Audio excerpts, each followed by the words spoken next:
I think anytime you get selected for your country, it's pretty incredible. I'm so proud to be Scottish, and so to pull on that vest means so much to me, my family.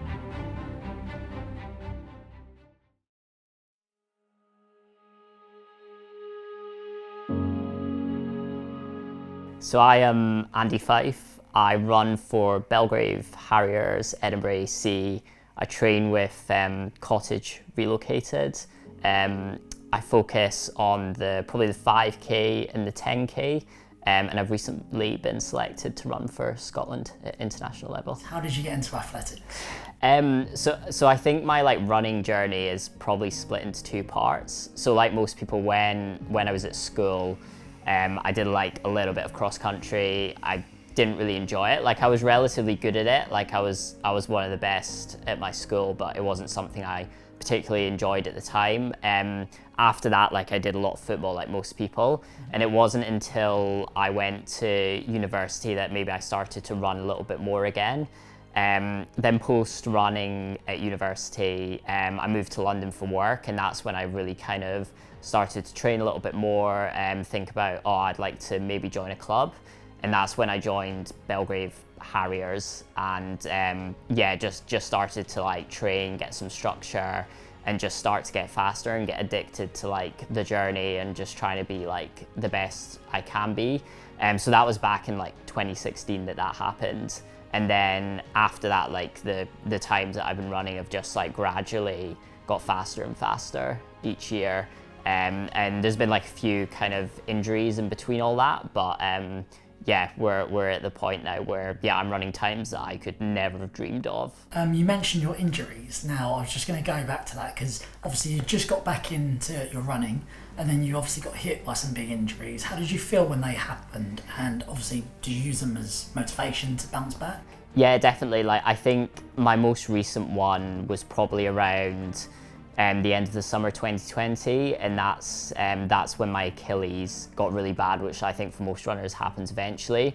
But it was something that kept me from racing for close to 2 years, which was a really long time. So I think I'm lucky that I have my job, I have other things which I can really focus on in that time. But I do love running just from kind of the mental health side of things, where it's just it's so good for clearing your mind and just enjoying it from that perspective. So it's definitely tough, and I just love athletics as well as a sport. So it's hard when you can't compete and you don't feel like you're getting better. But also I think injuries are good, that it gives you the opportunity to improve on a lot of things that you are maybe weak on as well. So it gave me a lot of opportunity to improve my strength and conditioning.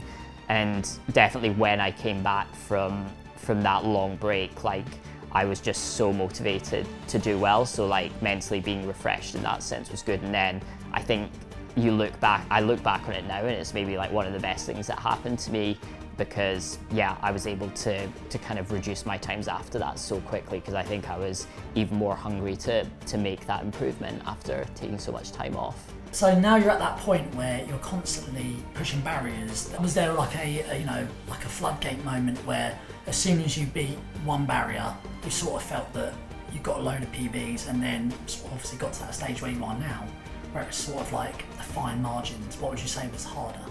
Yeah, I think at the start you definitely see lots of big improvements quite quickly. When you start to get structure, you kind of get a bit of consistency. You see big jumps at the beginning, and that's really rewarding. But then, as you say, as you start to get quicker and quicker, it's the finer margins. You have to take wins in that. You're no longer taking 30 seconds off your time every year. It's you're taking 5, 10 seconds or even less than that, and you've got to see that as you're progressing, you're getting better.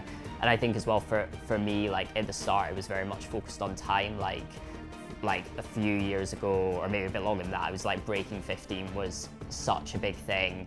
Then it became breaking 14, and I wasn't able to do that for a few years. And then actually I kind of refocused a bit and was let's just go into these races and just try and race them rather than worry about the time, because I think sometimes you become so focused on that it takes away from the racing element, and then you get a bit stressed about it. You tighten up in races, and really ultimately a race is there where you've got to win, and if you win, you're going to run fast. And I think that's the kind of change in mentality I had, especially over the past year. When you don't run a race, whether you PB or it goes bad, like how do you bounce back mentally after the race? Like, because there's a lot of people that probably, pick themselves apart. But how do you sort of stay positive when it doesn't go that way that you want it to?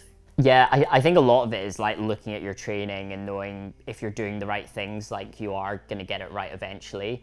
Like it does take a long time, and especially after bad races, you kind of question, oh, what went wrong or what happened there. And some days you just don't have it. Like there's no particular reason, like you're doing all the right things. And I think you've just got to trust the journey, the process, the kind of training that you're doing, and know that actually, yeah, you're going to get faster. And I think a big thing as well is like when you're training with a lot of people and they're running fast as well, that gives you confidence that actually the training I'm doing is working. It's just there's so many factors that go into a race that you need to try and just focus on you're doing the right things, I think. Yeah.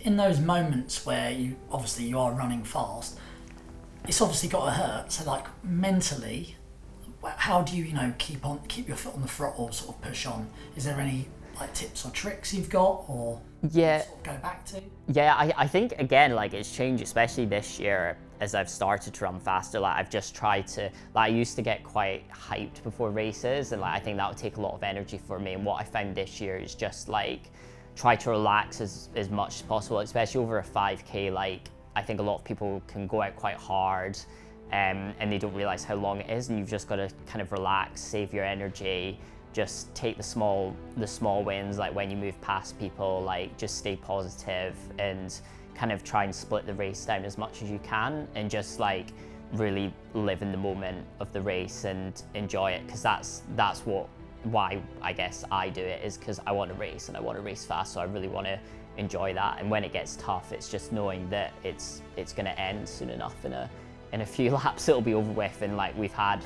so many training sessions that are so hard that actually the racing should be the fun part that we can get through. Well, you're now like sort of increasing your mileage with half marathon coming up. You're obviously quite fatigued a lot of the time. How do you sort of, in a training session or a training run, when you're sort of, your body's not having any of it and your mind's sort of got to push it through, how do you sort of get through that? Yeah, I think for me it's all about effort. Like as long as you feel like you're working hard, like some weeks you'll be doing the same mileage in a session, it'll feel easy and others won't, and you just need to understand, like as long as you're putting the same effort in, that's all that matters. Like I know a lot of people train to heart rate, which kind of works for them, and like that helps maintain the effort every week, whereas a lot of people focus on the times. I'm definitely, like, a lot of my training sessions, I'm not too worried about the times, just because I know as long as I'm kind of putting in the effort that I expect and training with the people who I know are kind of at the level that I want to be at, that I know I'll be improving essentially a lot of the time. Yeah. How do you prepare mentally going into a race now? Before the race, and this is like maybe the day of the race, just like looking back at a lot of the training that I've done and knowing that I am ready for it, and feeling that. And on race day, again, it's just like trying to stay as distracted as you can for a lot of the day, because a lot of the races like I've been doing recently have been like quite late at night, which definitely doesn't suit me because I'm a massive morning person. So like if it's on a weekday, like luckily I work during the day, so that keeps me fairly distracted. But then at the weekends, it's just like, yeah, chilling out, getting there, maybe watching a few of the races, just enjoying it. And I'm really lucky that a lot of the races I do, like the cottage guys will be there, like the coach Mark will be there as well, so that helps just to chat to them. And yeah, they're all always so positive that it's actually just like a fun environment to be in, so you kind of forget about almost the racing element, because it just feels like another training session that you're doing. It's funny that you mentioned, because that was going to be my next question about the work life running balance. I was just going to say, how do you sort of mentally and physically sort of deal with that? I think a lot of it is like there's only so many hours in the day, and you've got to make choices in terms of what you want to do in those hours. So for me, like I'm really lucky, I've got a sit down job, so like it's not really affecting my body that much. Like obviously if you're an elite athlete, you can use that time better for recovery, but it's not not the end of the world. And it's just like, I run into work as well, and I run from work, so that's a lot of my easy miles. And then the days you do training, you know that that's kind of going to be your focus in the evening. So I think it's all about choices, and obviously how you socialize and the things you focus on kind of fall into that. But this is very much something that I love to do, and I enjoy it, and that's why I put so much of my energy into it. So that's why it's, I think, very easy for me to have that kind of work running balance that I want, that it doesn't really affect my running at all too much. What are your goals for the rest of the season? We're in August now, so the next kind of big one that I'm focusing on is the Home Nations 5K. So I got selected for my first Scotland Vest to run there. So yeah, I'm really excited for that. Like, I feel like I'm in the best shape I've ever been in. I'm racing really well, so to like pull on the Scotland Vest will be absolutely massive. Like, it's, when I started this journey, I never believed I would ever get close to anything like that. So it's going to be like a huge honor for me to represent my country. So that'll be really cool. And then after that, I'm kind of having a go at a half marathon in Copenhagen. So that's more, I guess, more just a bit of fun to try a different distance. Like, I'm definitely trying to respect it, like doing quite a lot of big sessions at the moment, upping my mileage, but also trying to focus on the 5K at the same time. So it's quite hard to balance both of them. How did you feel when you got that call up to represent Scotland? Like, what emotions were running through your head? I think anytime you get selected for your country, it's pretty incredible. Like, to be one of the 4 who got selected is awesome. Like, I'm so proud to be Scottish, and so to pull on that vest means so much to me, my family. So yeah, I can't wait to do it. Would you say that's your proudest achievement in the sport so far? I think, yeah, getting selected would be that, but I think almost the proudest achievement has been like the journey and the consistency that I've had along the way to get to that. Like, in terms of like races I've done, like when I ran the 13:51 this year at Watford, that was like a massive breakthrough moment for me. Like, all the training over the years, all the consistency, like all the help I'd had with like Cottage and the training group there, and Mark, has just been absolutely huge. So like the culmination of that and was just like, yeah, one of the best nights. Where do you reckon you could go in athletics? I tend to not think about that too much. Like, I'm very much just, I want to try and run as fast as I can every time and try and get better, and wherever that leads, that'll lead to somewhere. Like, it's kind of like with the Scotland Vest, I never kind of expected that, but I just kept getting faster and kind of came into that conversation a bit more, which I wasn't before. So yeah, I just want to try and get as fast as I can and run as fast as I can, and whatever opportunities come through that, then I'll definitely try and take them.